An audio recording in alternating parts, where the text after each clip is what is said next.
we have started this topic that is about structure and different topics related to the structure of bacteria. कल हमने size के हवाले से बात की थी. अच्छा, ये इसमें यहाँ पर एक थोड़ा सा जो भी ये ब्लॉक में चीजें होती हैं इनमें से भी क्वेश्चन आ सकता होता है.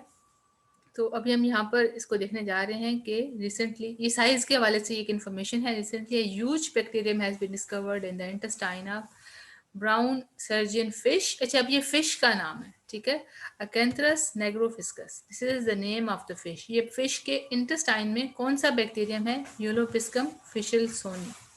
grows as large as 600 micrometer by 80 micrometer, a little smaller than printed hyphen.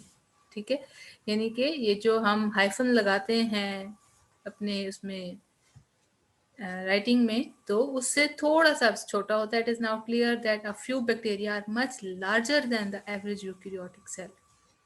कुछ बैक्टीरिया ऐसे भी हैं कि जो हमारे यूकैरियोटिक यानी कि जिनका न्यूक्लियस ट्रू है, ठीक है ना. हम तो प्रोकैरियोट की बात करें ना कि बैक्टीरिया आर प्रोकैरियोट.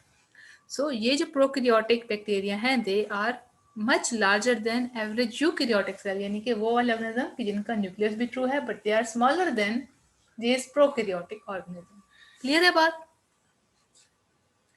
ये फिश का नाम है. इस फिश के इंटेस्टाइन में एक बैक्टीरियम है and that bacterium is name Epulopiscium fishelsoni. इसका साइज एक प्रिंटेड हाइफन से बड़ा होता है, ठीक है.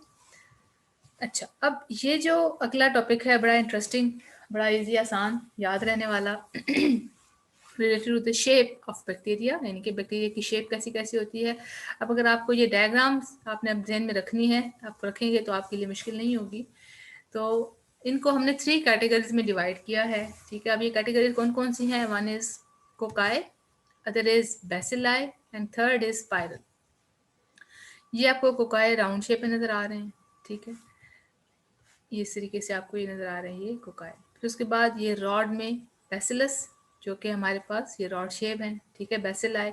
और थर्ड है हमारे पास के जो स्पाइरल इसने कहा. So, although most of the bacterial species have fairly constant characteristic cell shape, yet some are pleomorphic and they can exist in a variety of shapes. बहुत सारे बैक्टीरिया की शेप अपनी फिक्स रहती है, कांस्टेंट रहती है, वो चेंज नहीं होती. लेकिन कुछ जो हैं वो प्लियोमॉर्फिक मीन्स के उनकी मोर देन वन फॉर्म में उनकी शेप चेंज होती रहती है और वो अपने अपनी फॉर्म को बदलते रहते हैं, ठीक है. कोकाई आर स्फेरिकल और ओवल बैक्टीरिया. ये हम कोकाई की बात कर रहे हैं. आपको ये यहाँ पर ही देखिए, ऐसे ना ऐसे राउंड राउंड स्प्रिंग की तरह की चीज कोकाई देखिए है, ये राउंड फॉर्म में खुद, लेकिन जिसने अपने आप को स्फेरिकल फॉर्म में रखा हुआ है. अब ये कैसे अपने आप को इस तरीके से मेंटेन करते हैं? Due to their plane of division. देखिए ना, जिस डिवीजन में ये खुद को डिवाइड, अब देखिए अब ये यहाँ पर ये एक लॉन्ग रो में खुद को डिवाइड कर रहे हैं. यहाँ पर ये 2 है, यहाँ पर यही ये 4 जब मजीद अपने इर्द गिर्द 4 बना जाएगा तो ये 8 का ग्रुप बन जाएगा, ठीक है. आप ये देख रहे हैं, ये 8 का ग्रुप बन गया. इस तरीके से फिर ये 8 का ग्रुप मजीद खुद को डिवाइड करता जाता है करता जाता है. तो ये पूरा जस्ट लाइक ग्रेप्स का जैसे गुच्छा होता है, तो ये हमारे पास ये पूरा बड़ा आपको ये एक गुच्छा सा नुमा नजर आ रही है चीज. अब ये हम डिपेंडिंग अपॉन द प्लेन कि ये कितनी साइड्स में डिवाइड कर रहा है, हमने इसको नेम दे दिए. If division is in one plane, एक ही डायरेक्शन में डिवाइड करते जा रहा है, तो it will produce either a diplococcus और स्ट्रिप्टोकोकस.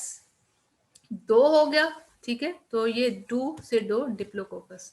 अगर ये पूरी 2 से ज्यादा चेन इसने बना दी तो इट इज स्ट्रिप्ट, यानी कि एक पूरे रिबन की नुमा चीज स्ट्रिप्टोकोकस. अच्छा, when cocci occur in the pair, this arrangement is diplococcus. ये तो सिंपल सी बात है ना, डिप्लोकोकस. फिर उसके बाद क्या होता है कि जब यही long chain of the cell, ठीक है, कि जैसे ही ये when cocci form long chains of the cell, then arrangement is called as streptococcus, यानी कि डिप्लोकोकस और स्ट्रिप्टोकोकस. अब ये तो हम बात कर चुकी है हमने वन प्लेन में. यही जब 2 प्लेन्स में डिवीजन होती है, when the division of cell is in 2 planes, it will produce a tetrad arrangement, यानी कि यहाँ पर ये 4, ठीक है. अभी 2 साइड पर होगी ना, एक ये यूं एक इस डायरेक्शन में भी हो रही है और साथ में ये इस डायरेक्शन में भी हो रही है, ऐसे ही है ना, यूं ही इस डायरेक्शन में भी कर रहा है डिवीजन. तो ये टेट्रेड बना रहा है, टेट्रेड यानी कि 4. अब टेट्रेड क्या चीज है? Is a square of 4 cocci, जिसमें 4 कोकाई पाए जाते हैं.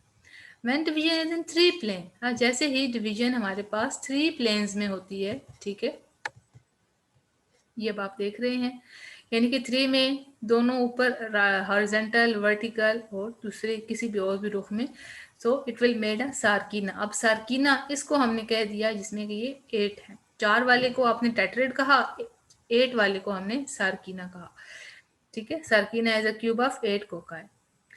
उसके बाद when division occurs in the random plane, अब जैसे ही ये ऊपर नीचे मिक्स डायरेक्शन में ये डिवाइड करेगा खुद को, it will produce a staphylococcus, ये आप देख रहे हैं, ठीक है। ये अब इसने रैंडम में इसने खुद को डिवाइड किया, so it will make a staphylococcus in which cocci are arranged in irregular, often grape-like clusters। ठीक होगी बात, समझ आ गई? अच्छा, अब यहाँ पर एग्जाम्पल हम देखते जाएंगे कि Diplococcus pneumoniae and Staphylococcus aureus are some example of cocci. अब ये उन बैक्टीरिया के नाम हैं कि जो ये कोकाई लाइक अपने आप को मेंटेन रखते हैं, चाहे वो दो की फॉर्म में रखें या पूरी स्ट्रिप बना लें या इस तरीके से ये पूरा एक वो ग्रुप बना लें।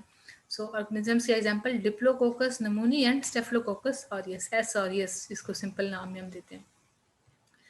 ये हमने बात आगे कर पढ़नी है बेसिलाई के हवाले से। ये चूंकि अब रॉड शेप में होते हैं इसलिए या तो दो मिलके इकट्ठे या फिर देखिए अब ये एक ही लाइन में बनते जाते हैं, ये ऊपर नीचे नहीं हो सकते, ठीक है। ये कोई इसका स्ट्रक्चर नहीं है, इनका ऐसे ही इसी तरीके से चेन नुमा इनका स्ट्रक्चर ही होता है। तो these are rod shape bacteria. Bacilli divide in one plane producing a bacillus, streptobacillus or diplobacillus, diplo mean two, और जिसमें स्ट्रिप बनेगी पूरी लाइन बनेगी वो streptobacillus. Bacillus is a single cell of bacteria, और जो स्ट्रिप्टोबैसिलस है ये चेन ऑफ बैसिलाई। समझ आ रही है ना सबको ये बात? Yes, ma'am. Okay. So when the rod-shaped bacteria occur in the pairs, then the arrangement of the cell is known as diplo. अब जब ये दो की तादाद में होगा तो it will be called as diplobacillus. Example of the rod-shaped bacteria are E. coli, Bacillus subtilis और Pseudomonas. ठीक है, ये इनके बैसिलस के एग्जाम्पल्स हैं। अब आगे हमने पढ़नी है थर्ड, जो इसकी शेप है। थर्ड शेप कैसी है आप देख रहे हैं, ये यूं कोमा नुमा, स्पाइरल नुमा, ठीक है, जैसे स्प्रिंग की तरह की कोई चीज होती है। So these bacteria are spirally coiled. Spirals come in one of 3 forms. इसमें भी इनके अब 3 फॉर्म्स पाई जाती हैं, एक विब्रियो है, एक स्पाइरिलियम है और एक स्पाइरोकीट है। विब्रियो जो है दिस इज कर्व्ड शेप और कॉमा शेप है, जिसका आप ना कॉमा बनाते हैं ऐसे, this is comma shape. Spirillum is a thick rigid spiral, और स्पाइरोकीट कैसा होता है, थिन होता है, फ्लेक्सिबल स्पाइरल होता है। अब देखें जिसमें टी आपको नजर आ रहा है, आपने इस टी से पहचान रखनी है, स्पाइरोकीट इज थिन, इसमें भी थिन में भी टी है, स्पाइरोकीट में भी टी है।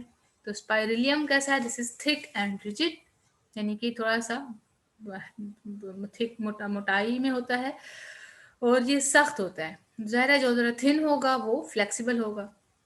तो एग्जाम्पल में इसके आ जाते हैं विब्रियो और हाइफो माइक्रोबियम। हाइफो देखें आप देख रहे हैं, माइक्रोबियम ये इनकी एग्जाम्पल है। ये तो हो गई शेप के वाले से थोड़ी डिस्कशन।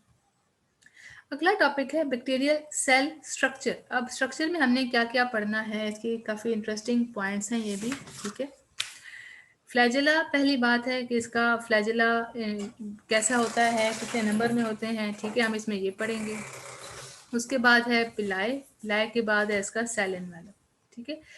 और अच्छा फिर हम ये मैं आपको बताती हूँ कि फ्लैजेला के बारे में क्या इसकी नंबरिंग है।